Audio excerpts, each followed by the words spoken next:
Le Grand Magal de Touba, l'un des plus grands événements religieux du Sénégal, sera célébré cette année, le 19 novembre, qui correspondra au 18 Safar du calendrier lunaire. Ainsi, toute la communauté mouride du monde entier converge vers la ville sainte de Touba pour célébrer le départ en exil du fondateur du mouridisme, Cheikh Ahmadou Bamba. À Ziguinchor, les fidèles talibés ne sont pas en reste. La plupart des daïra mourides ainsi que le représentant du Khalif dans la zone sud ont rallié Touba. Serigne Dame Dieng, le célèbre prédicateur, nous parle de la célébration du Magal à Ziguinchor. ba tey ci ñi nga xamante ne duñu dem te dëkkee côté Ziguinchor ñoom ñëpp su bis bi jotee dañu ñëw ci jumaa ji bu ñëwee ci jumaa ji fa la ñuy bokk yendu.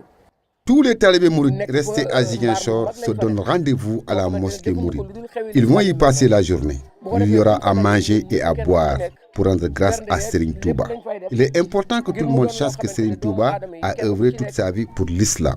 Son objectif était l'union de tous les musulmans. Toutes ses invocations allaient à l'endroit de toute l'humanité. C'est pourquoi il appelait tout le monde à croire à l'unicité de Dieu. moo tax ba muy wax itam dafa woon mbooleem ñi nga xam ne dañoo jàpp ne yàlla ñett la mbaa ñu jàpp ne yàlla ñeent la ngir bëgg ñoom ci seen bopp kenn ku ci nekk bàyyi la nga nekkoon te topp si yàlla moo taxoon ne yaa jumlatan xadd sallasu bi dalalihim man lam yakun waladun lahu aw walidun. Pour la réussite de l'événement, le comité d'organisation du Magal avait organisé un forum à Dakar au mois d'octobre et le thème retenu pour cette année est notre identité islamique et les défis de la mondialisation.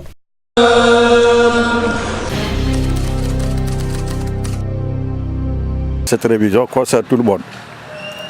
Les gens qui sont inscrits dans le fichier, les gens qui ne sont pas du tout inscrits dans le fichier, et même les militaires et paramilitaires qui avant avaient un fichier particulier, sont confondus dans le même fichier.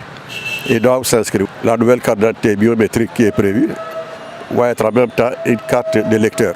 Carte d'identité, une carte d'électeur. Le travail a démarré le vendredi. Je suis venu ici, j'ai vu une affluence énorme. Et les tendances se dessinent comme à Dakar. Comme ils ont appris qu'à Dakar, les gens vont à partir de 4 h du matin. Il y en a qui sont là depuis 3 h du matin, alors que ce n'est pas nécessaire. Pour le moment, ils disent que l'inscription, bon, en dehors des 6 mois, ça sera des inscriptions payantes. Mais sinon, là, il y a au moins pour 6 mois. Au moins. Cette révision concerne les confirmations. C'est les gens qui étaient déjà dans le fichier qui doivent confirmer, qui doivent s'inscrire. Parce que c'est tout le monde qui s'inscrit. De toute façon, les cartes d'électeurs seront bientôt périmées pour tout le monde.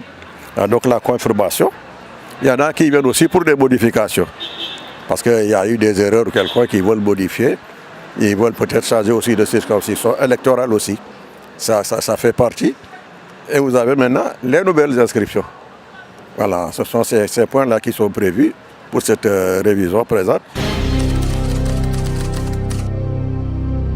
Une formation de 4 jours a été proposée au campus numérique de l'université Assane Seck de Ziguinchor à l'endroit du personnel, des étudiants et des professionnels pour acquérir de nouvelles perspectives dans l'appréhension et la conduite quotidienne face à l'utilisation du numérique, une manière de doter aux apprenants de nouvelles performances. Nous venons de faire 3 ateliers. Un atelier sur le renforcement des capacités dans les compétences numériques et la préparation au certificat informatique Internet appelé C2I. Nous venons également aussi de faire un atelier sur la recherche documentaire et les ressources éducatives libres et un 3e atelier sur l'insertion professionnelle. Nous avons été très satisfaits parce que chacun de ces ateliers a regorgé des personnalités différentes de notre institution, notamment le personnel enseignant et de recherche, le personnel administratif technique et de services et enfin les étudiants. Et nous avons eu aussi à former quelques professionnels. Une formation venue à son heure vu les besoins actuels de la recherche et de l'insertion professionnelle. La formation a été très bénéfique. Ça m'a permis de découvrir des sites que je n'avais pas découverts auparavant et ça me permettra aussi d'aider les étudiants dans la recherche documentaire. Les participants à cet atelier ont jaugé les avantages proposés par l'Agence universitaire de la francophonie, vu la pertinence et la clarté de l'outil proposé. Là, l'avantage est qu'on nous a initiés à utiliser cet outil-là. Mais en plus de son existence aussi, ils nous ont initiés à pouvoir manipuler cet outil-là. Les professionnels de la région ont été conviés à cette formation qu'ils apprécient à sa juste valeur. J'ai pu découvrir beaucoup de choses. Qui parle d'éducation, parle d'un domaine multidisciplinaire. Il faut la recherche, une recherche continue et continuée. On m'a fait découvrir beaucoup de choses, surtout sur la recherche documentaire, avec les différents moteurs de recherche et avec les différents sites. L'université sort fortifiée de cette semaine sur le numérique et de la consolidation d'un partenariat avec l'Agence universitaire de la francophonie pour 3 ans encore. C'est un simple coup de téléphone, mais le symbole est fort. Donald Trump et Vladimir Poutine se sont entretenus ce mardi en vue d'une normalisation des relations russo-américaines, selon le Kremlin. Les proches de Donald Trump affirment que le chef d'État russe a pris l'initiative de l'appel pour féliciter son futur homologue. Il confirme la volonté du président élu de renouer des relations fortes et durables avec la Russie et le peuple russe. Dans un communiqué, le Kremlin va plus loin, précisant que les deux hommes souhaitaient unir leurs efforts dans leur lutte contre le terrorisme et ont souligné l'importance de leurs liens commerciaux. Ils continueront de s'appeler jusqu'à ce qu'une rencontre soit organisée, précise Moscou. La réconciliation entre les deux pays, une des priorités du candidat Trump, semble en marche. Le ministre russe de l'économie Alexei Oulioukaïev a été arrêté la nuit dernière à Moscou, soupçonné de corruption. Placé sur écoute par le FSB, le service fédéral de sécurité russe, dans une enquête sur une transaction pétrolière, Alexei Oulioukaïev aurait été pris la main dans le sac en possession d'un pot de vin de 2 millions de dollars. Il est accusé d'avoir reçu cette somme en échange de son accord concernant le rachat par le géant pétrolier Rosneft de son concurrent Bashneft pour près de 5 milliards de dollars. Cette OPA entre deux pétroliers publics a été conclue le 12 octobre dernier sous la supervision du ministre. À ce stade de l'enquête, la transaction n'est pas remise en cause.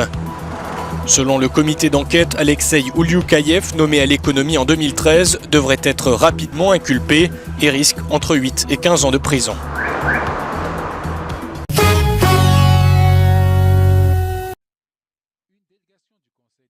En RDC, démission sans surprise ce lundi du Premier ministre Augustin Matata Ponyo, nommé début 2012. Une démission conforme aux résolutions du dernier dialogue politique entre le pouvoir et une partie de l'opposition, afin de permettre la nomination d'un chef de gouvernement issu de l'opposition en application d'un récent accord sur le report à 2018 de la prochaine présidentielle en RDC. Pour le moment, les spéculations vont bon train sur le nom du prochain Premier ministre qui devrait être issu des rangs de l'opposition.